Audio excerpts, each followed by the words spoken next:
The first round of the Colombian elections, of course, was this past weekend.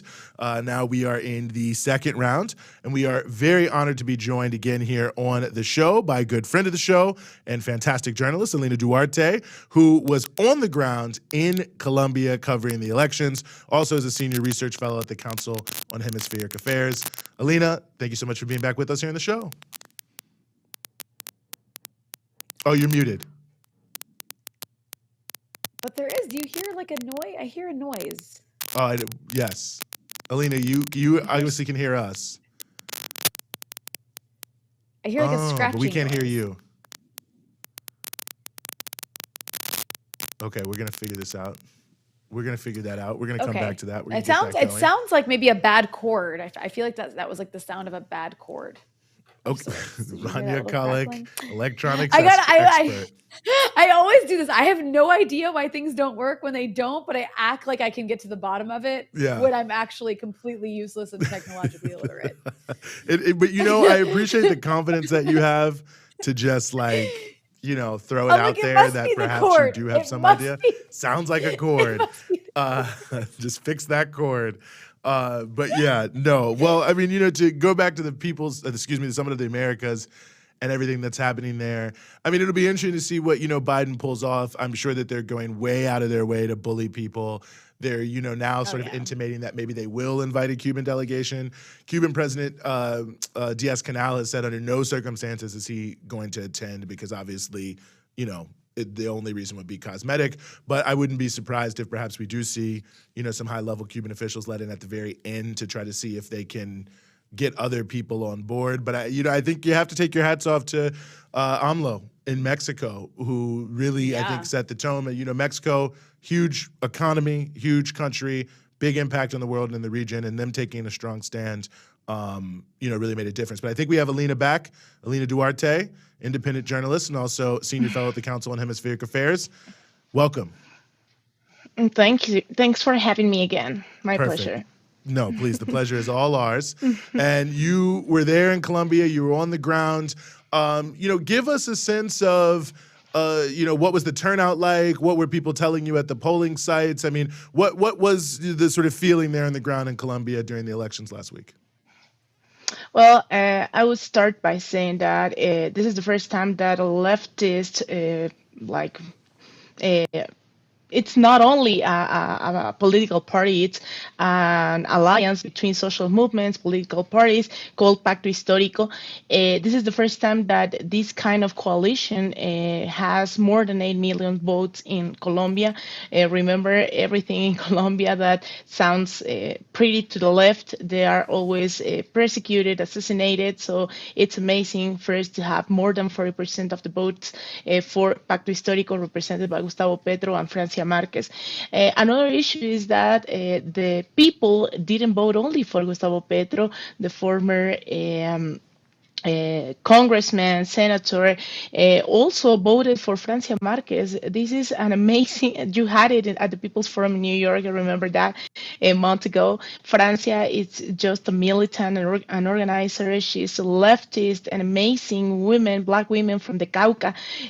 She's always saying that she wants to be the vice president, representing the nadies, the no ones. This is a poem, a text very important in Latin America, saying that the people that earns that don't count for the government, for anyone. So Francia Marquez, I think she was an important part of earning these 8 million votes for Gustavo Petro, for the Pacto Histórico, and people are really happy to have for the first time in decades, the possibility to have a government representing the working class, the women, especially the women, the black women. Colombia is a very racist nation. So Francia Marquez and Gustavo Petro, now they're giving them the opportunity to be really represented, even when they're not socialist. And this is amazing. As you could see during the last, especially 20 years, every government in Latin America called progressive, the far right have been saying during these years that they are communist, that this is like the new like a demo, in Latin America. But people in Colombia really believe that if Gustavo Petro, I mean the far right people, if Petro and Francia wins, they're gonna steal your house. They're gonna, like all of these narratives against every single thing that looks like a leftist progressive government or candidate. They really believe this. The narratives and the fake news and all of this propaganda against Gustavo Petro and Francia Marquez is just amazing. And it was a surprise that the candidate of Álvaro Uribe, the Uribismo, this former president in Colombia, that I really believe that he's one of the most far right former presidents in Latin America, and that he's still governing. He's still part of the government now in Colombia. His candidate, Federico Gutierrez, he lost, and it's such an amazing thing. But it's not a good news because Rodolfo Hernandez, the one who is going to be at the second round, he's a businessman that pretends to be an outsider. Is the same narrative that Donald Trump had. So actually, he's known as the Colombian Trump in Colombia. Everyone is calling him like that he's a businessman who says that the women belong to the house, that he admires Adolf Hitler and things like that. He's not a real outsider. He's part of the establishment in Colombia, and he's gonna be the one who's gonna participate at the second round. So I'm curious, since you were there, what was it like during the election? Was there anything fishy that went on? I mean, it was amazing that they came out with such, I think it was 40% of the vote, which was incredible in a country that you mentioned, like, has never really had people on the left winning in elections like this. But that said, was there anything fishy that went on? Were there any accusations of potential, like, voter suppression? I know there was death threats and actual real threats against the left-wing candidates. What did you see while you were there? Well, it's just impressive that Colombia, the government that has been saying for the last 20 years that in Venezuela, in Nicaragua, and in Cuba, there is no democracy. Now, in these last months, we have seen Gustavo Petro and the Francia Marquez doing their campaign in bulletproof, with a lot of the threats, with a lot of security because of the threats. So this is not a democracy, of course. Actually, people are always talking about the alliance between certain groups of narco traffic and the actual government and the former government of Álvaro Uribe Vélez. And this is Colombia, where until last May 25th, there was 44 massacres in just 2022. So the persecution against the human rights defenders and defenders of territory, it's something like day by day, every single day, you can hear news like this: the persecution, the assassination of activists, of organizers. And now Gustavo Petro and Francia Marquez surprised with this 40% of the votes. It's not only about elections; it's about the possibility to change a lot of issues in Colombia that they agreed on with the guerrilla to redistribute the territory, to go into a peace process. And they're still assassinated the FARC, the guerrillas, the former guerrillas. Well, there's now a dissidence of these guerrillas, but all of these peace agreements in 2015, they have not accomplished anything. They have still persecuting. They are still persecuting the former guerrillas and things like that. So Francia Marquez, and that's amazing to listen to her. She's not only talking about the vice presidency or even the presidency. She's always talking about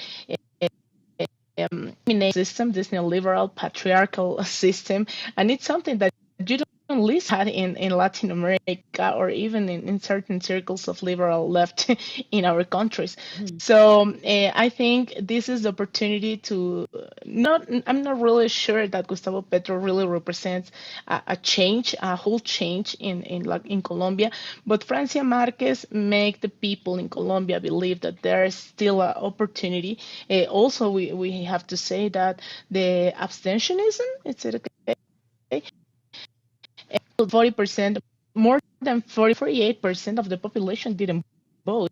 A lot, considering they had an opportunity to change the country. So let's see what happened in the second round. People are still aware. Actually, yesterday I was looking at the new polls. They're now saying that Gustavo Petro is gonna lose the second round. There are a lot of declarations. Seems that the National Electoral Institute, to say something, the Registraduría could have fraud in certain regions, but there is still not evidence of that.